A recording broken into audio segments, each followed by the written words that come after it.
네, 하나님 말씀 보겠습니다. 하나님 말씀은 여호수아 5장 1절부터 9절에 있는 말씀 보죠.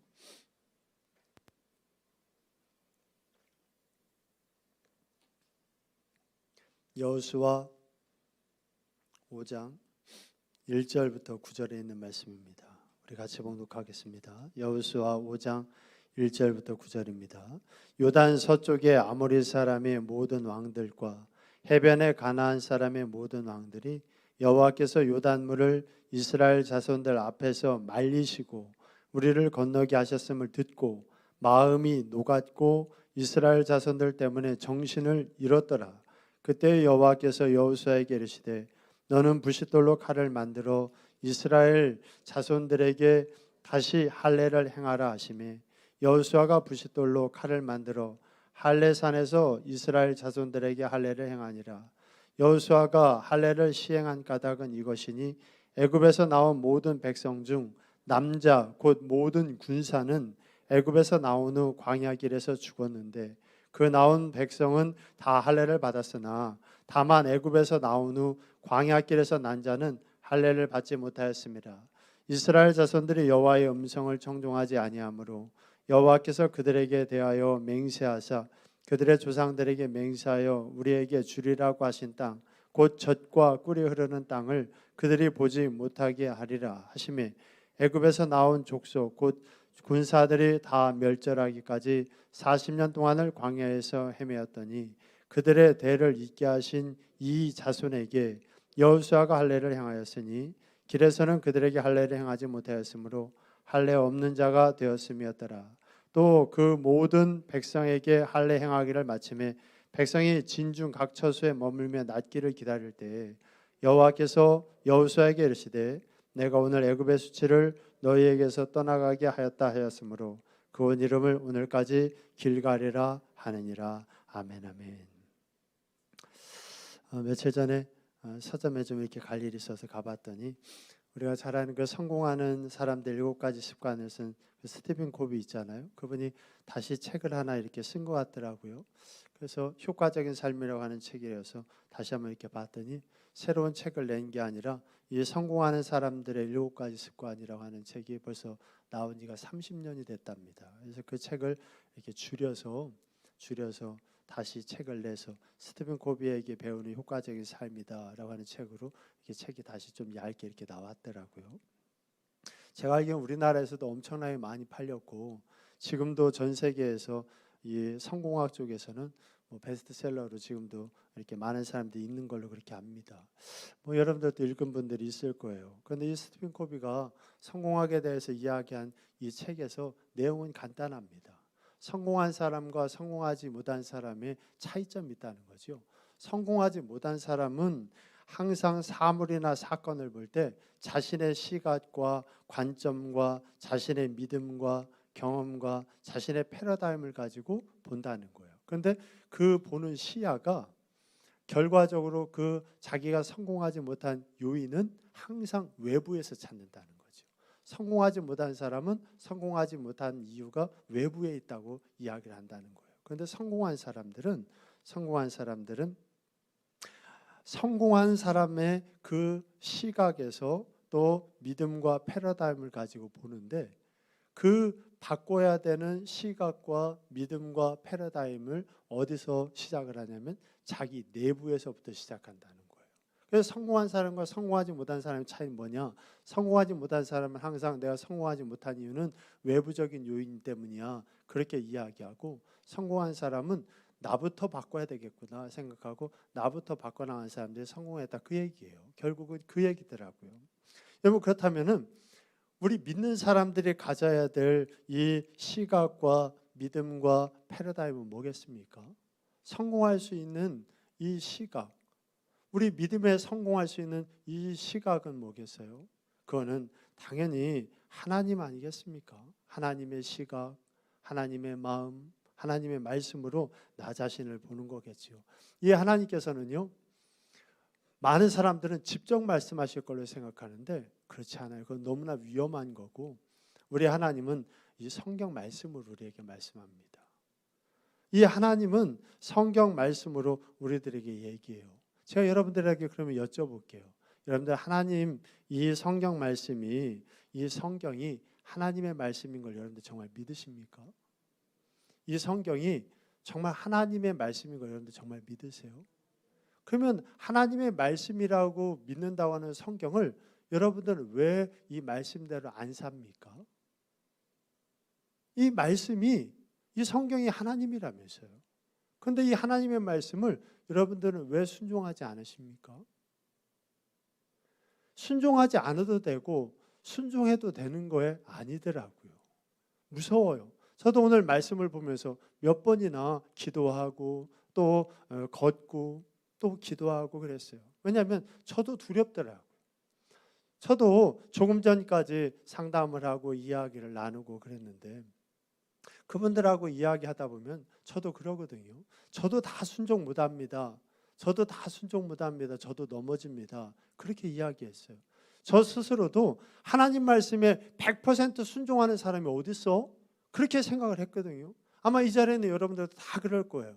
하나님 말씀에 100% 순종하는 사람이 어디 있어? 100% 순종하지 못해도 그거는 죄가 아니야. 그렇게 생각했거든요.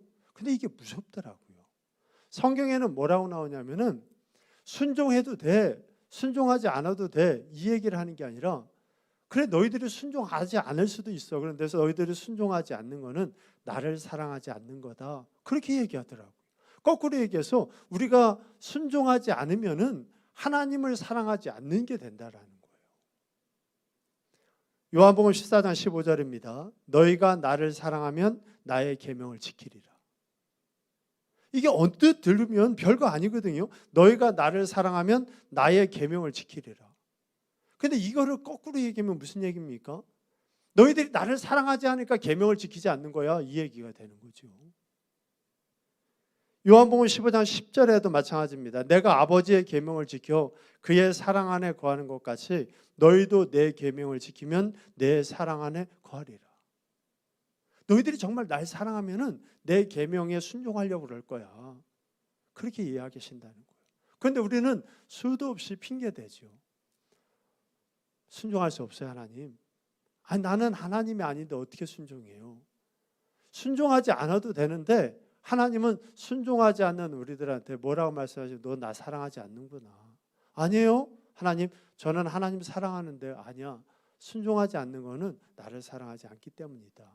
하나님은 그렇게 말씀하신다라는 겁니다. 여러분, 여러분들과 저는 하나님을 사랑합니까? 그러면 목사님, 저는 하나님 너무 사랑해요. 그러면 사랑하는데 왜 순종하지 않습니까? 그럼 여러 가지 핑계를 댑니다. 사랑하지 않아서 그렇다는 거예요. 핑계거리가 없어서가 아니라 그 핑계거리가 적당하지 않아서가 아니라 적당하고 충분히 이해가 되는데도 하나님은 순종하지 않는 우리들에게 결과적으로 그건 너는 나를 사랑하지 않기 때문에 순종하지 않은 거야. 그렇게 말씀하신다는 거죠. 근데 왜 순종하지 않는가 보면은요. 결국은 하나님의 말씀하고 내 생각하고 틀려서 그래요. 하나님 말씀하고 내 생각하고 다르니까 우리들은 순종하기 싫은 거죠. 근데 분명히 여러분들 아셔야 될 게 있습니다. 하나님의 생각과 내 생각은 똑같을 수가 없어요. 하나님은 우리들이 이해할 수 있는 분이 아니고 하나님은 우리가 판단하고 이해할 수 있는 분도 아닙니다. 어떤 분들은 나는 하나님을 다 이해한다고 그래요. 하나님 말씀도 다 이해할 수 있다고 그럽니다. 그런데 저는 그분들을 이해할 수가 없어요. 하나님은 하나님의 일은 하나님의 말씀은 이해하는 것이 아니라 여러분 믿는 거예요. 우리가 하나님의 말씀을 이해하려고 그러니까 그게 이해가 안 되는 거예요. 이해하려고 하지 마시고요. 여러분 하나님의 말씀을 여러분들 믿으시기 바랍니다. 믿어요. 그냥 하나님의 말씀을 믿고 하나님의 말씀을 따라야지 우리가 하나님의 말씀을 갖다가 옳고 그름을 결정할 수 있는 능력과 하나님을 결정할 수 있는 그런 권한이 우리들에게 있습니까? 우리들은 그냥 하나님 말씀 듣고 하나님 말씀을 따르기만 해야 되는 그냥 피조물에 불과할 뿐이에요. 하나님도 그래서 우리들에게 분명히 말씀하셨지 않습니까? 이사야 55장 8절에 보면 내 생각이 너희의 생각과 다르며 내 길은 너희의 길과 다름이니라. 여호와의 말씀이니라. 분명히 말씀했어요. 생각이 다르다고요. 오늘 본문 말씀 보면은요, 이해 안 되는 일이 반복해서 이뤄집니다. 최고의 지도자였던 모세가 갑자기 이제 진짜 그 지도력이 필요하고 그 능력이 필요하고 그 경험이 필요한 요단강을 건너 젖과 꿀이 흐르는 땅, 그 목적지에 들어가기 바로 전에 느보산에서 눈이 밝았다고 그랬습니다. 그건 건강하다는 거거든요. 건강한데 하나님이 갑자기 이 모세를 갖다가 죽여버려요. 모세는 거기에 순종합니다. 그리고 모세 다음에 지도자를 뽑는데, 모세보다 그럼 더 지도력이 있고 경험이 있고 능력이 있는 사람을 뽑았냐? 아니에요. 아무런 경험도 없고 아무런 능력도 없고 아무런 지식도 없는 여호수아라고 하는 그저 수종 들던 사람을 갖다가 뽑아요. 그리고 그 여호수아한테 뭐라고 그러냐면 요단강을 건너라 그러는데, 하필이면 그 요단강을 건너는 때도 물이 가장 많을 때 요단강을 건너라는 거예요. 물이 가장 많을 때 요단강을 건너라. 이런 바보 같은 게 어디 있습니까? 40년 동안 광야를 떠돌아다녔으면요, 물이 조금 줄어들 때를 기다려도 큰 문제 안 될 것 같지 않습니까?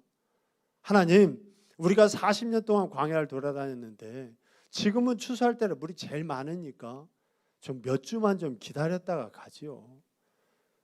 내가 순종 안 한다는 게 아니라 조금만 있다 가면은 괜찮잖아요.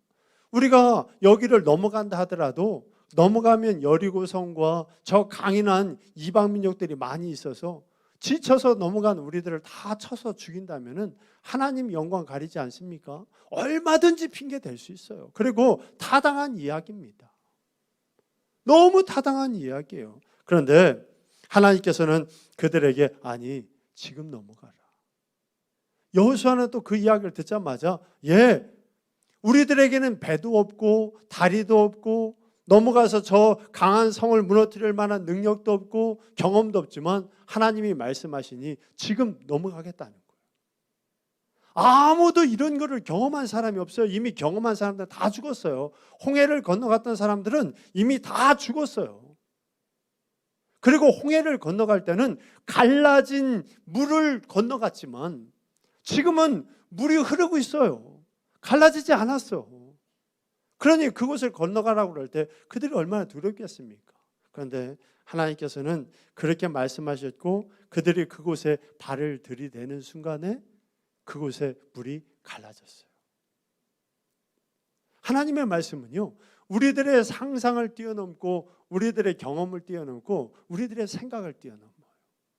그러니 여러분들이 하나님의 말씀이라고 한다면은, 성경에 그 말씀이 나와 있다고 한다면은 지금은 안 되는 것 같고 내 능력으로는 안 되는 것 같아도 그 말씀에 여러분들이 한번 순종해 보세요. 그러면 정말 기가 막힌 기적이 일어납니다. 제가 캐나다에 있을 때 어떤 모임을 며칠 동안 하는 모임에 스피리처 디렉터로 이렇게 오랫동안 제가 좀 일을 할 때가 있었습니다.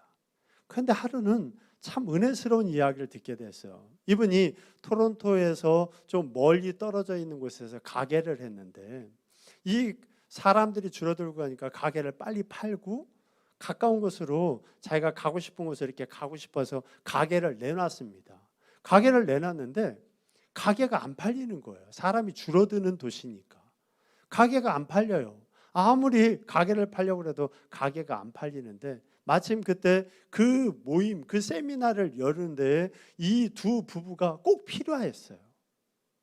이 세미나를 여는데 꼭 필요해요. 1년에 한두 번 하는 이 세미나에 꼭 필요한 분들이에요. 그분들이. 그러니까 다른 분들이 다 이분이 막 너무 조급하고 그리고 지금 해야 될 일이 많이 있는데도 불구하고 계속해서 연락한 겁니다. 당신이 꼭 필요합니다. 당신이 꼭 필요하니까 당신이 꼭 이 세미나에 참석해서 봉사해줘야 됩니다라고 계속 부탁하니까 이분들은 안 되죠. 지금 가게를 내놨으니까 언제 전화가 올지 어떻게 해야 될지 모르니까 자리를 비울 수가 없는데 이분들이 기도하다가 모든 건 하나님한테 맡겨야 되겠다. 하나님한테 맡겨야 됐다 생각하고 그 세미나에 온 거예요.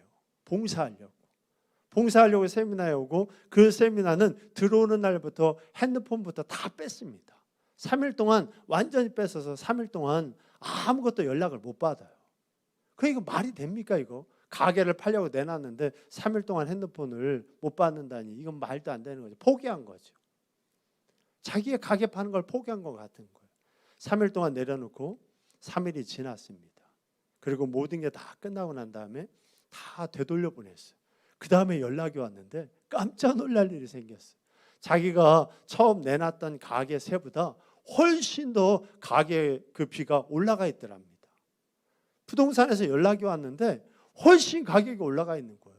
이게 도대체 웬일이냐? 내가 팔려고 해도 안 팔렸던 가게가 어떻게 3일 동안 연락을 안 받았는데 가게 그 비가 내가 얘기한 것보다도 가게비가 더 올라가 있을 수 있냐? 이건 말도 안 된다. 물어봤더니요. 그 부동산에서 더 황당한 얘기를 하더랍니다. 자기도 모르겠더라는 거예요. 자기도. 다만 당신들의 가게를 팔려고 내놨을 때 이 사람 저 사람이 연락이 왔다. 얼마에 팔겠냐? 언제쯤 팔겠냐라고 물어보면 내가 당신들한테 전화를 당연히 할 거고 그분들이 연락을 할 텐데 연락을 하면 안 받는 거예요. 연락을 하면 안 받아. 그러니까 무슨 마음인지 모르겠지만 그 연락했던 사람들 마음에 이 가게가 팔렸나 보다. 이 가게가 팔렸나 보다 싶으니까 서로 얘기가 되고 있나 보다, 진행되고 있나 보다 싶으니까 얘기를 한 거예요. 내가 프리미엄으로 얼마를 더 줄 테니까 그 가게 나한테 팔아라. 상대편에서 그 얘기를 들으니까 아니 그거 내가 먼저 살라고 그랬는데 왜 네가 먼저 살라고 그랬냐. 전화하면 전화가 또 안 받아. 다음날 전화해도 또 안 받아요. 그러니까 내가 프리미엄을 더 줄 테니까 나한테 팔아라. 자기네들끼리 막 해갖고요. 이 가게세가 많이 올라가 있더라는 겁니다. 얼른 그거를 좋은 가격에 팔고 이분이 옮길 수 있는 것을 옮겨줬어요. 너무 기가 막힌 일이라고 하면서 이야기를 하더라고요. 소설에서 나오는 것 같은 그런 얘기지만 제가 직접 경험했으니 어떡하겠어요. 여러분 때로는요. 도저히 안 되는 일 같아도 하나님이 말씀하신 거라면은 하나님을 사랑하고 이웃을 사랑하라고 하신 그 말씀에 화합하는 일이라고 한다면은 여러분들이 지금 손해보는 일을 하더라도요. 그거를 내려놓을 수 아는 그런 사람들 돼야 돼요. 신앙은 때로는 무모할 줄 알아야 된다고 저는 생각합니다. 도저히 어리석다는 소리를 듣고 안 될 것 같은 생각이 들어도 믿음으로 발을 먼저 들이대면은요. 그 강은 갈라진다고 저는 생각합니다. 이런 일이 생겼을 때 두 가지 일이 생겨요. 도저히 안 된다고 그럴 때 그 일을 이뤄냈을 때 두 가지 일이 생깁니다. 첫 번째로 내 믿음이 강해져요. 오늘 본 말씀에서도 보면 이스라엘 백성들의 사기가 충만했다고 그랬죠. 도저히 안 될 것 같았는데 하나님의 말씀에 순종하여 그 일을 성공하고 나니까 이들의 마음에 갑절의 믿음이 들어오고 이들의 마음이 강건해졌습니다. 그러니까 여러분들의 믿음도 강해지기를 원한다면요, 때로는 모험할 줄 알아야 돼요. 좀 무모하게 말씀에 순종하려고 달려드는 그런 마음들이 여러분들이 있어야 된다는 겁니다. 하나님이 네가 서 있는 곳은 거룩한 땅이니 신을 벗어라. 하나님 무슨 소리예요? 지금 내 이 신을 벗으면 나 발 시려워요. 하나님 신을 벗으면은요 나 여기 발 찔려요. 하나님 신을 벗으면은요 이것은 뜨거워서 내 발을 딥니다. 내가 발을 디거나 발이 상하게 되면 어떻게 하나님을 위해서 일할 수 있습니까? 맞는 것 같지만 하나님은 그런 사람들을 쓰시지 않는다라는 겁니다. 무모한 것 같아도 하나님의 말씀에 여러분들이 순종하고 그리고 여러분들을 산 제물로 그곳에 확 들여버릴 때 하나님께서는 여러분들의 믿음을 키워요. 또 반대로 그런 모습을 통해 사단에게 사로잡혀 있는 사람들을 두렵게 만듭니다.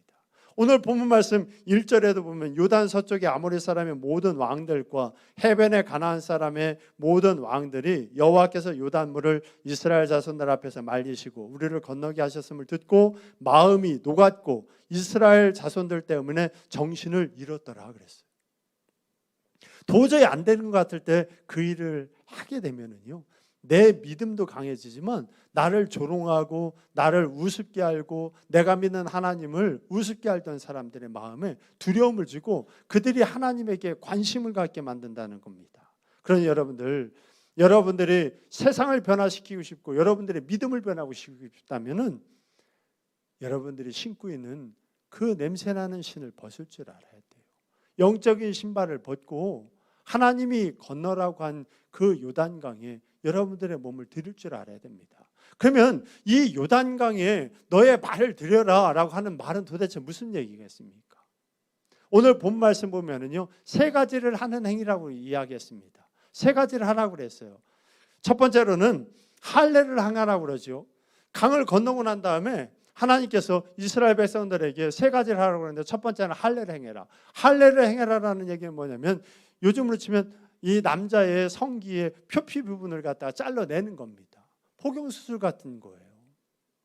별것 아닌 것 같지만 더운 지방에서 또 약이 없을 때에, 이 진통제가 없을 때에 그 표피를 잘라낸다라는 거는요, 며칠 동안 쉴 수 없게 되는 거죠. 그래서 성경에 그런 일을 통해 한 족속이 멸망해버리는 그런 일까지 성경에 나오지 않습니까? 이스라엘 백성도 지금 사기가 충만할 때 싸워야 되는데 하나님께서 뭐라고 그러냐면 할례를 행해라. 니네들의 몸에다가 상처를 내라. 염증이 생길 수도 있어. 하지만 너희들 나를 믿고 그거를 잘라내라 그랬어요. 잘라내라. 더러운 것을 잘라내라. 그렇게 말씀했습니다. 이 할례에는 세 가지 뜻이 있어요. 첫 번째로는 이 할례는 아브라함 때 첫 번째 됐지 않았습니까?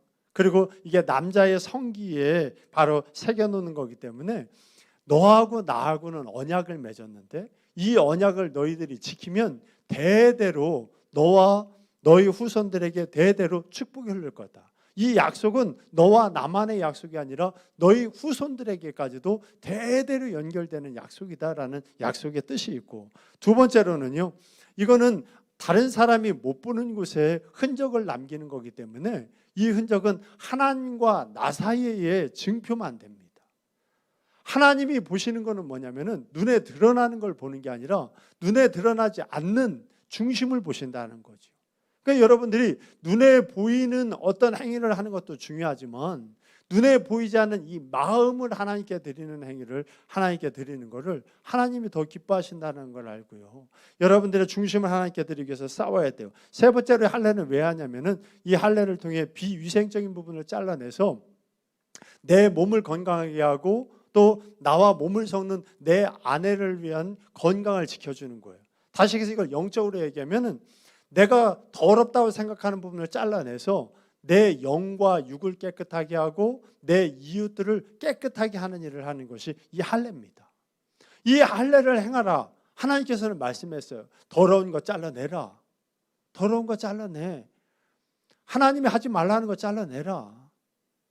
그거를 너하고 너희 후손들이 보고 듣게 해. 이야기한 거죠. 두 번째로는 유월절을 지키라고 그랬어요. 5장 10절 11절에 보면 오늘 봉독하지는 않았지만 유월절을 지켜라. 유월절이라고 하는 거는요, 하나님과 나와의 약속을 지키라는 거죠. 더러운 죄악을 잘라내라. 나 이만큼 경험했으니까 나 이제는 됐어가 아니라 이만큼 경험했고 요단강을 건너는 것 같은 신앙적인 경험을 했으니까 너는 더 거룩하고 정직하고 순결한 그런 할례를 행해라. 이게 첫 번째. 네가 은혜를 많이 받았으니까 너는 더 하나님과 나와의 사이에 언약을 지켜라. 그러면 하나님과 나와의 사이의 언약은 뭡니까? 최소한 여러분들과 저는 10계명 정도는 하나님 앞에 지킬 줄 알려야 됩니다. 최소한 10계명 정도는 지키려고 싸워야 돼요. 출애굽기 20장에 보면 10가지는 꼭 지키려고 그래라 그랬어요. 10가지가 뭡니까? 나 외에 다른 신을 너 앞에 두지 말아라. 어떤 형상을 만들고 그거를 갖다가 미신 삼지 말아라. 내 부모를 갖다가 안식일을 기억하여서 거룩하게 지켜라. 내 부모를 공경해라. 살인하지 말아라. 간음하지 말아라. 도둑질하지 말아라. 거짓 증거하지 말아라. 남의 것 탐내지 말아라. 최소한 10가지 정도는 우리에게 말씀하셨잖아요. 하나님과 약속이니까 이 약속을 지키기 위해서 우리는 싸워야죠. 그리고 마지막 세 번째, 그 땅에 소산물을 먹어라 라고 말씀을 하셨어요. 11절과 12절에 보면 말씀하셨죠. 이건 우리가 좀 봉독하죠. 11절과 12절. 6월절 이튿날에 그 땅의 소산물을 먹되 그날에 무교병과 볶은 곡식을 먹었더라. 또 그 땅의 소산물을 먹은 다음 날에 만나가 그쳤으니 이스라엘 사람들이 다시는 만나를 먹지 못하였고 그 해에 가나안 땅의 소출을 먹었더라. 여러분, 반드시 우리가 하나님의 은혜를 경험하고 요단강을 건너갔다면요, 세 가지 해야 됩니다. 첫 번째로는 나 이제 됐어가 아니라 더 죄악과 단절된 삶을 살려고 애써야 되고, 두 번째로는 하나님과의 약속을 더 철저하게 지키려고 애써야 되고, 세 번째로는요, 내가 그렇게 애쓰고 수고해도 내가 지금 처해 있는 환경이 내 마음에 안 들 때가 있어요. 같이 있고 싶지 않은 사람이 내 옆에 있거나, 같이 있고 싶지 않은 병이나 아니면 물질적인 문제가 나한테 있거나, 도저히 이야기할 수 없는 아픔이 내 옆에 있을 때가 있습니다. 그때 여러분들이 그 일에 만족하고 그 자리에서 도망가지 말고 그 자리에서도 하나님의 영광을 드러내기 위해서 싸워야 되는 거예요. 내가 왜 이 자리에 있어야 돼? 내가 왜 이 사람들하고 있어야 돼? 아니야, 내가 하나님을 위해서 이만큼 했는데 하나님은 왜 나를 이만큼밖에 안 하시는 거야? 여러분, 그거는 믿음이 아닌 거예요. 그거는 하나님이 기뻐하는 게 아니에요. 여러분들이 하나님을 위해서 죽도록 애썼는데도 하나님이 여러분들에게 주시는 게 내 생각과 다른 게 주어졌다 한다면요, 불평하지 말고 주어진 것에 대해서 감사하세요. 애굽에서 있을 때에는 애굽 음식 먹어야 되는 거예요. 애굽에 있는데 나는 광야에서 먹는 그 만나를 먹을 거야. 아니, 그 만나가 어디서 납니까? 광야에 있을 때는 또 만나를 먹어야 되는 거예요. 어제도 만나 먹었는데 오늘도 또 만나 먹어. 내일도 또 만나 먹어. 하나님이 광야에서는 만나를 먹게 하셨어요. 나 애굽에 있을 때 먹을 거야. 애굽에서 먹었던 거 먹을 거야. 그거는 하나님이 기뻐하는 게 아니라는 거예요.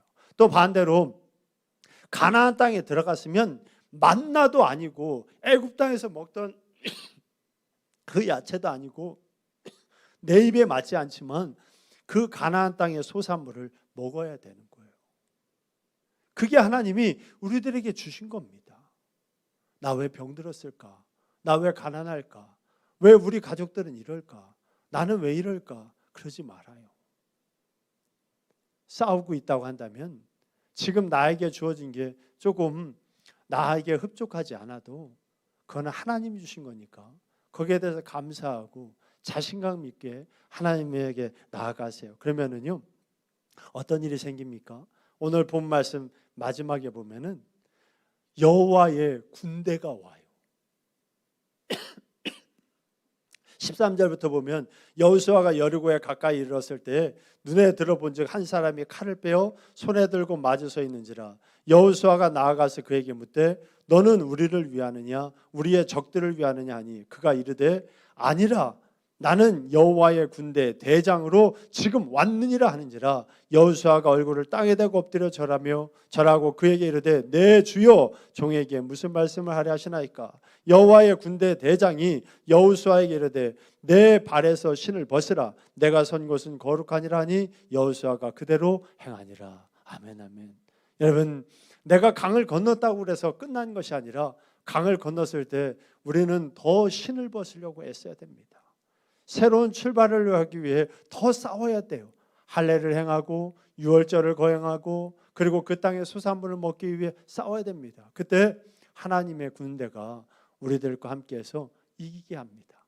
저는 오늘 참 가슴 뭉클하더라고요. 뭐 여러분들한테 별로 감동 안 되겠죠. 저는 그냥 뭉클했어요. 왜냐하면 별것도 아닌데 잠깐 아까 낮에 무슨 일이 있어서 어떤 무거운 걸 좀 들어줘야 돼서 집에 잠깐 갔는데 택배가 왔어요. 그래서 택배를 이렇게 봤는데 아무것도 아닌 종이 한 장이었습니다. 그게 외국에서 이거만한 종이래하고 딱딱한 종이래하고 왔는데 뭐냐면 우리 큰애, 제가 딸이 셋이 치거든요. 딸이 셋인데 큰애 대학교 졸업장이 왔더라고요. 대학교 졸업장이. 근데 왜 이게 뭉클하냐면 우리 큰애가 중학교 들어갈 때 제가 캐나다에 갔거든요. 중학교 들어갈 때 마지막 제가 주례를 하게 됐는데 우리 가족들한테 아무한테도 얘기 안 하고 우리 한 사람한테만 얘기하고 아이들한테도 얘기를 안 하고 주례할 때 제가 그랬어요. 오늘이 내가 대한민국에서 마지막 행하는 일일 거다. 그래 나는 이제 외국에 간다. 그랬더니 앞에 앉아있던 우리 큰애가 통곡을 하더라고요. 통곡을 해. 왜 그러나 나중에 물어봤더니 어떻게 그럴 수 있냐는 거야. 아빠가 어떻게 딸한테 외국에 가면서 간다는 얘기를 안 할 수가 있냐는 거예요. 또 생각해보니까 그것도 잘못했더라고요. 그래서 이제 제가 잘못했다고 그랬는데 문제는 캐나다에 가서였습니다. 캐나다에 갔더니요. 얘가 말이 통해야지. 말이 안 통하니까 영어가 안 통하니까 얘가 스트레스가 되는 거예요. 우리 둘째는 첫째는 얘기를 안 하는데 둘째 같은 경우는 학교에서 제일 싫어하는 게 뭐냐 쓰라고 했더니 캐나다 이렇게 썼더라고요. 캐나다 썼어. 제일 싫어하는 게 뭐냐 그랬더니 캐나다 이렇게 썼더라고요. 둘째가. 우리 큰애하고 둘째하고는 저한테 물어보는 거예요. 제가 걔 아이들한테 그랬거든요. 아빠 하나님이 아빠한테 준 사명은 이 교회가 자립하는 거다.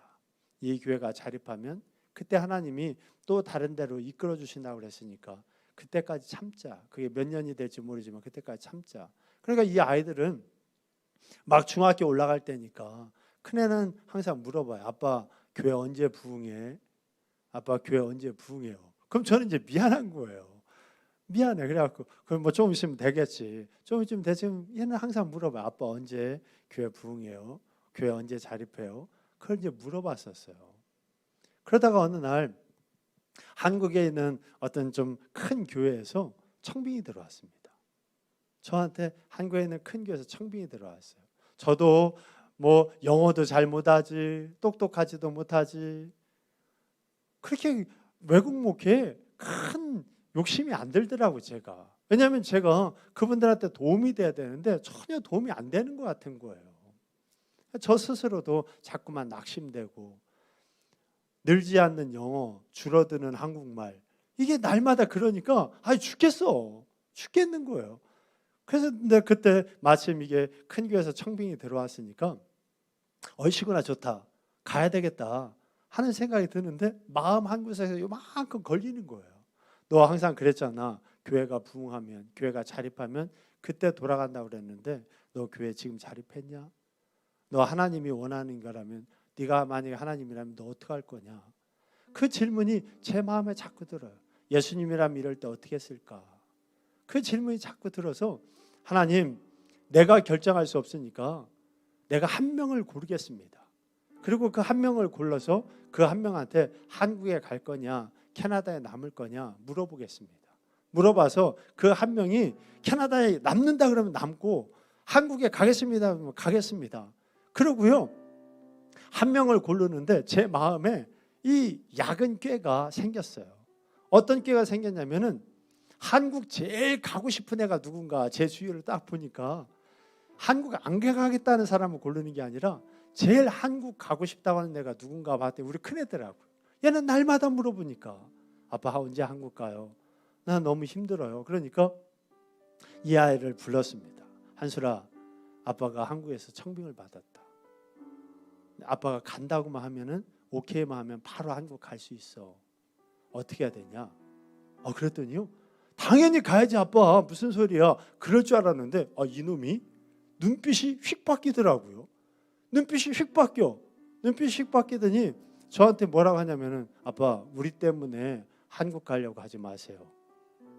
얘가 그러는 거예요. 중학교 1학년이니까. 어제까지만 해도 아빠 한국 언제 가요? 그러던 애가 언제 교회 부흥해요? 이러던 아이가 갑자기 눈빛이 휙 바뀌더니 우리 때문에 한국 가려고 하면 한국 가지 마세요. 아빠가 항상 그랬잖아요. 교회 자립하고 부흥하면 그때 돌아간다고 그랬잖아요. 그러더라고요. 제가 얼마나 충격을 받았는지 바로 그 얘기를 듣자마자 맘 바뀌기 전에 얼른 목사님한테 그 청빙을 다 주선을 해줬던 목사님들한테 바로 편지를 제가 보냈어요. 바로 편지를. 그리고 그 편지 보낸 거를 제가 3년 동안 후회를 했습니다. 3년 동안 내가 미쳤어. 그리고 나중에 우리 큰애 한솔이한테 야 이놈아 너 때문에 안 갔어. 그러면 아빠 내가 언제 그런 얘기를 했어요? 그러더라고요. 자기가 얘기하고도 몰라. 그러니까 성령님이 하신 거죠. 저는 분명히 성령님이 했다고 생각해요. 지금도 자기가 그 얘기 안 했대요. 아빠 내가 언제 그랬어? 그러더라고요. 바로 맘 변하기 전에 얼른 보냈어요. 죄송하지만 여기는 교인들 놓고 갈 수 없습니다. 아무것도 못하는 사람이지만 그냥 이들이랑 같이 아파하고 이들하고 같이 울겠습니다. 죄송합니다. 그리고 딱 보내고 딱 끊어버렸어요. 얼른 메일 보내고 안 봐버렸어요. 그러면 이놈이 죄송해요. 이놈이 저기 우리 아이니까 이 아이가 그 다음부터 막 기쁨으로 막 학교 가고 기쁨으로 막 교회 가냐? 아니요. 그 다음 날부터 똑같더라고. 똑같아. 아빠 교회 언제 부흥해? 아빠 교회 언제 부흥해? 똑같아. 언제 그랬냐는 듯이. 우리 교인들이 확 바뀌었냐? 똑같아. 제가 확 바뀌었냐? 아니요. 저도 똑같아. 그런데 하루하루 견뎠어요. 그러다가 한 3년 요 정도 3, 4년 지난 후에 저는 갑자기 다시 한국에 나오게 되면서 우리 큰애는 내신이 하나도 없으니까 어떻게 나옵니까? 그러니까 그 아이 하나 달랑 아무도 없어요. 정말 캐나다에는 친척도 없고 아는 분도 하나도 없는. 그래도 그 아이가 들어간 대학교는 나이아가라 폭포 가는 길 옆에 있는 동네이기 때문에 한인들도 별로 없어요. 거기에다 그냥 혼자 놔뒀어. 그리고 이 아이는 혼자서 아빠는 목사님이고 아빠는 나눠주기 좋아하는 사람이니까 내가 일할게요. 그러니까 아빠는 그냥 등록금만 주시고 자기가 일한다고 그래서요. 뭐 네가 일해봐야 얼마나 일할까 싶어서 한번 해보라고 그랬는데 악착같이 하더라고요. 그리고 자기가 일한 것에 대한 걸 해서 생활비를 쓰면서 대학교를 다녔어요. 그리고 올 초에 코로나 때문에 일찌감치 들어왔습니다. 자기가 늦게 중학교 들어갈 때 외국에 갔으니까 영어가 많이 부족하다는 걸 알아서 학점을 많이 신청을 했더라고요. 떨어지면 다른 걸 떼우려고 많이 신청을 했는데 이게 어떻게 된 건지 점수는 형편없는데 어쨌든 F는 안 맞아갖고 다 통과는 돼버려갖고요. 6개월 일찍 졸업을 했어요.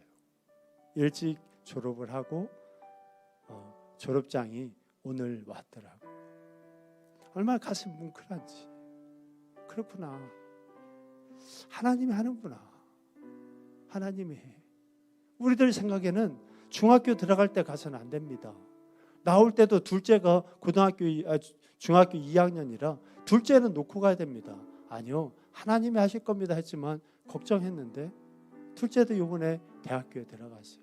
지방대학교지만 지방에 있는 대학교지만 열심히 자기 딴에 공부해서 지방에 있는 대학교에 하나님을 위해서 일할 수 있는 과에 들어갔어요. 얼마나 감사하죠. 여러분 때로는 하나님을 위해 확 좀 한번 버려봅시다. 평생 하나님을 믿었는데도 하나님을 위해서 버려본 적이 없다면은 하나님께 가서 뭔 얘기를 하겠어요? 나는 너희를 위해서 생명을 버렸는데 너희들은 나를 위해서 뭘 버렸니? 물어볼 때 글쎄요. 그럴 겁니까? 우리들 하나님을 위해서 한번 버려보죠. 어쩌면 이 신발을 벗으면 내 발에 화상이 입을 수도 있고 상처가 날 수도 있고 얼음이 될 수도 있지만 하나님이 벗으라면은 벗겠습니다 하고 그 신을 벗는다면은 하나님이 책임져 주시고 하나님이 이끌어 주실 줄 믿습니다. 우리